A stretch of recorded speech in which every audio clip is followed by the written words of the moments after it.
Voice of America Washington से news minute के साथ मैं हूं ताबिंदा नईम। अमरीकी फौज के सरबराह जनरल मार्टिन डेम्पसी ने कहा है कि इराक में कायम होने वाला नया अमरीकी फौजी अड्डा दौलत इस्लामिया के मुकाबले के लिए अमरीका और इराक की मुश्तरका तरबियती और मशावरती कार्रवाइयों का मॉडल साबित होगा, जबकि वो इस बात का जायजा लेते रहेंगे कि ऐसे मजीद अड्डों की जरूरत है या नहीं।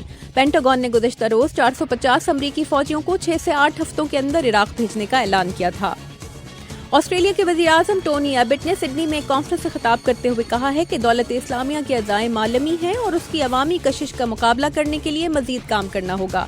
कॉन्फ्रेंस में 30 मुल्कों और फेसबुक, ट्विटर और गूगल के नुमाइंदे शिरकत कर रहे हैं। शाम के मुखालिफ जंगजू इत्तेहाद ने जनूबी सूबे अल सवैदा के सरकारी एयरबेस थाला पर कब्जे का दावा किया है। शाम के सरकारी टीवी ने दावे को मुस्तरद किया है। नेपाल में शदीद बारिश और मट्टी का तोदा गिरने से 21 अफराद हलाक और दर्जनों लापता हो गए हैं।